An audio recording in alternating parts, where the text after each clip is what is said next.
Assalamualaikum warahmatullahi wabarakatuh. Perkenalkan, nama saya Quratul Aini dan teman saya Sri Susanti. Di sini kami akan mempresentasikan tentang pengendalian sistem informasi berdasarkan komputer.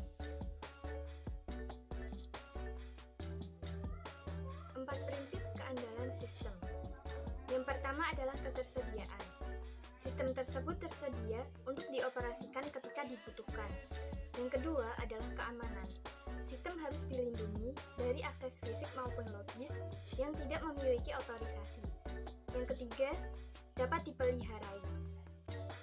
Sistem dapat diubah apabila diperlukan tanpa mempengaruhi ketersediaan, keamanan, dan integritas sistem. Yang keempat adalah integritas, yaitu pemrosesan sistem bersifat lengkap, akurat, tepat waktu, dan diotorisasi. Lalu, kriteria apa saja sih yang digunakan untuk mengevaluasi prinsip keandalan?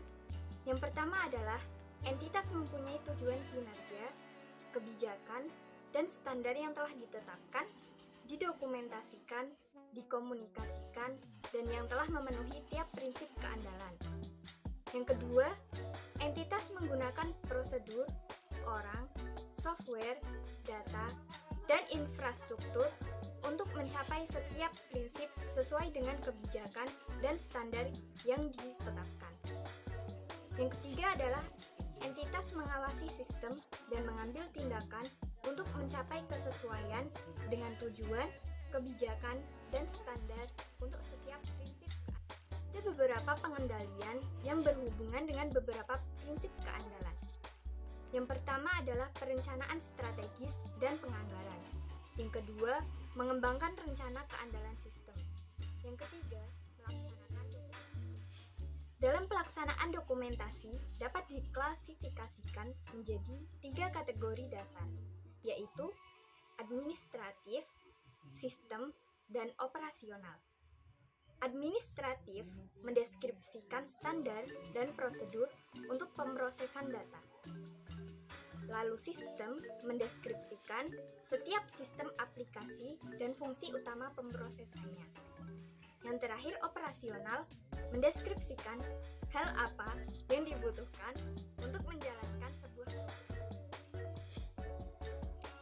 Prinsip keandalan yang akan kita bahas pertama adalah ketersediaan. Fungsi dari prinsip ketersediaan adalah meminimalkan waktu kegagalan sistem dengan cara pemeliharaan untuk pencegahan seperti sistem pasokan tenaga listrik yang stabil serta batas toleransi kesalahan. Rencana pemulihan dari bencana dengan meminimalkan gangguan, kerusakan, dan kerugian, memberikan cara alternatif memproses informasi untuk sementara waktu, serta meneruskan jalannya operasi normal sesegera mungkin. Prinsip keandalan yang kedua adalah keamanan. Mengembangkan dan memperbarui terus-menerus rencana keandalan yang komprehensif adalah salah satu pengendalian penting yang dapat diidentifikasi oleh perusahaan. Rencana keamanan dapat tersusun dari beberapa hal sebagai berikut. Kebutuhan apa aja sih yang diminta? Lalu, siapa yang dapat mengakses informasi tersebut? Kapan mereka membutuhkannya? Serta pada sistem mana informasi berada. Pemisahan tugas dalam fungsi sistem. Di dalam sistem informasi yang sangat terintegrasi, prosedur yang dahulu dilakukan oleh beberapa orang kini bisa digabungkan. Sehingga siapapun yang memiliki akses tak terbatas ke komputer atau program komputer dan data dapat memiliki kesempatan untuk melakukan kejahatan dan menyembunyikan penipuan. Untuk itu, pemisahan tugas yang efektif dalam fungsi sistem informasi harus diimplementasikan agar terhindar dari ancaman tersebut. Otoritas dan tanggung jawab harus dengan jelas dibagi di antara fungsi-fungsi berikut ini, seperti administrasi sistem, manajemen jaringan, manajemen pengamanan, manajemen perubahan, pemakai, dan lain. Pengendalian akses harus dilakukan secara fisik dan logis. pengendalian akses secara fisik meliputi menempatkan perlengkapan komputer di ruang terkunci dan membatasi akses hanya untuk personil yang memiliki otoritas saja. Memiliki 1 atau 2 jalan masuk ke ruang komputer. Meminta ID pegawai yang sesuai dan menggunakan sistem alarm keamanan. Sedangkan untuk pengendalian akses secara logis dapat dilakukan dengan mengizinkan hanya para pegawai untuk mengakses data yang diotorisasikan pada mereka, dan mereka hanya melaksanakan fungsi tertentu yang diotorisasikan. Pengendalian akses secara logis meliputi password, identifikasi melalui kepemilikan fisik, identifikasi biometris, dan uji kesesuaian. Perlindungan PC dan jaringan klien atau server. Banyak kebijakan dan prosedur untuk pengendalian komputer utama dapat diaplikasikan untuk jaringan PC, seperti melatih pemakai mengenai pengendalian yang berkaitan dengan PC serta arti pentingnya. Lalu, membatasi akses dengan menggunakan kunci di PC. Membuat kebijakan dan prosedur, menyimpan data yang sensitif dalam lingkungan yang seaman mungkin, install software otomatis yang akan mematikan terminal atau komputer setelah tidak digunakan dalam waktu yang telah ditentukan. Dan terakhir adalah membuat cadangan hard drive secara teratur. Pengendalian internet dan e-commerce. Ada beberapa alasan mengapa pengendalian ini penting. Yang pertama, ukuran dan kompleksitas internet yang sangat besar. Yang kedua, internet menawarkan variabilitas yang sangat besar. Dalam hal ini, kualitas, kompatibilitas, kelengkapan, stabilitas produk, dan pelayanan jaringan. Yang ketiga, akses pesan ke yang lain. Yang keempat, banyak website yang pengamanannya salah. Yang kelima, hacker tertarik. Untuk itu, perusahaan harus mengamankan kegiatan internet dengan beberapa pengendalian. Sebagai contoh, memasang password.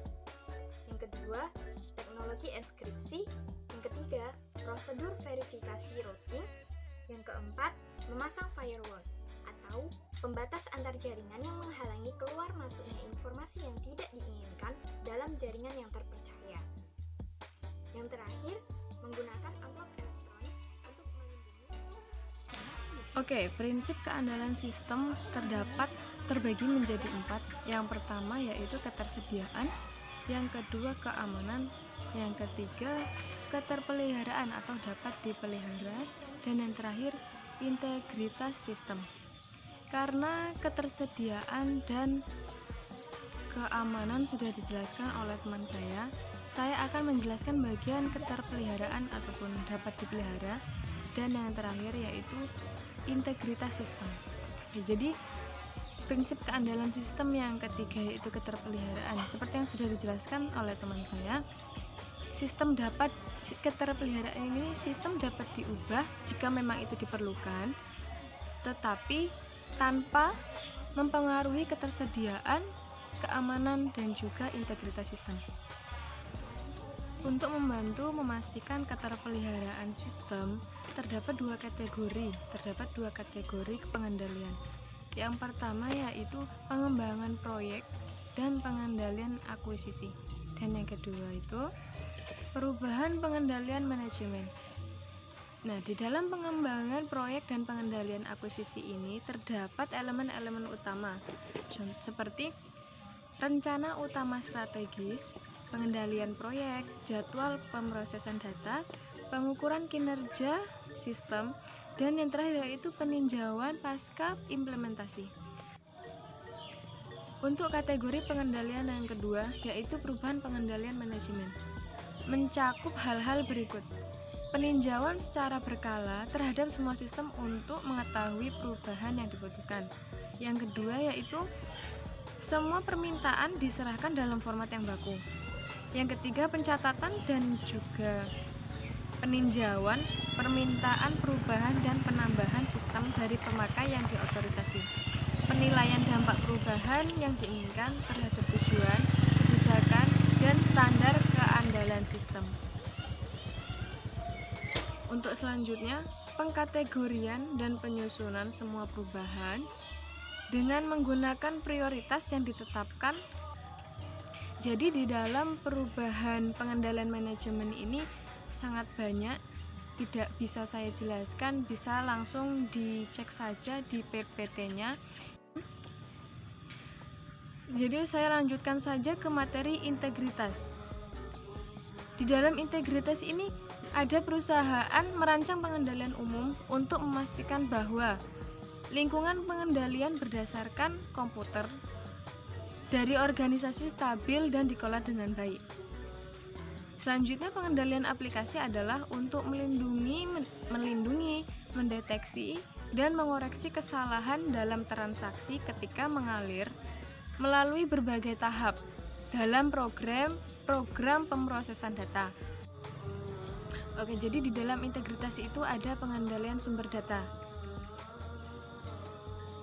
Perusahaan itu harus membentuk prosedur pengendalian untuk memastikan bahwa semua dokumen sumber memiliki otorisasi, akurat, lengkap, jelas, dan masuk ke dalam sistem atau dikirim ke tujuannya dengan tepat waktu.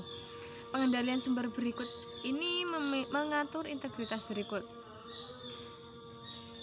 Yang pertama yaitu desain formulir, pengujian urutan nomor formulir, dokumen berputar, pembatalan dan penyimpanan dokumen, otorisasi dan pemisahan tugas, visual scanning, verifikasi digit pemeriksaan, verifikasi kunci. Oke, jadi setelah integritas pengendalian sumber data, ada integritas rutinitas validasi input. Jadi rutinitas validasi input itu adalah program yang memeriksa integritas data input pada saat data dimasukkan ke dalam sistem. Oke, jadi rutinitas validasi input ini mencakup pemeriksaan urutan, pemeriksaan jangkauan, pemeriksaan batasan, pengujian kelogisan, pemeriksaan field, pemeriksaan tanda, dan juga pemeriksaan validitas. Setelah itu ada pengendalian entry data online. Sasaran dari pengendalian data entry data online ini itu untuk memastikan integritas data transaksi yang dimasukkan dari terminal online dan PC dengan mengurangi kesalahan dan penghilangan. Jadi pengendalian entry data online ini mencakup pemeriksaan field, batasan, jangkauan, kelogisan, tanda validitas, dan data yang redundan. Setelah itu, nomor ID pemakai, pengujian kompatibilitas. Jika memungkinkan, sistem harus memasukkan data transaksi secara otomatis. Pemberitahuan, prepemformatan, pengujian kelengkapan, verifikasi closed loop, catatan transaksi, dan juga pesan kesalahan. Data yang dibutuhkan untuk memproduksi dokumen entry data online harus disimpan seperlunya untuk memenuhi persyaratan legal. Oke, selanjutnya integritas pengendalian pemrosesan atau penyimpanan data. Jadi pengendalian umum yang dapat membantu mempertahankan integritas pemrosesan data ataupun penyimpanan data yaitu kebijakan dan prosedur, fungsi pengendalian data, prosedur rekonsiliasi data eksternal, dan juga pelaporan penyimpangan. Pemeriksaan sirkulasi data, nilai default, pencocokan data label file, mekanisme perlindungan penulisan, mekanisme perlindungan database, pengendalian konversi data, dan pengamanan data. Setelah itu, pengendalian output. Fungsi dari pengendalian output itu seharusnya meninjau kelogisan dan kesesuaian format semua output, dan untuk merekonsiliasi total pengendalian input dan output yang berkaitan setiap hari, dan juga mendistribusikan output komputer ke departemen pemakai yang sesuai. Mewajibkan pemakai untuk meninjau secara hati-hati kelengkapan dan ketepatan semua output komputer yang mereka terima. Jadi, untuk menyobek atau menghancurkan data yang sangat rahasia. Setelah itu, ada pengendalian transmisi data. Fungsi dari pengendalian transmisi data yaitu untuk mengurangi resiko kegagalan transmisi data. Perusahaan seharusnya mengawasi jaringan. Jadi kesalahan-kesalahan transmisi data ini diminimalkan dengan cara menggunakan enkripsi data, prosedur verifikasi routing, pemeriksaan kesamaan, dan teknik pengetahuan pesan.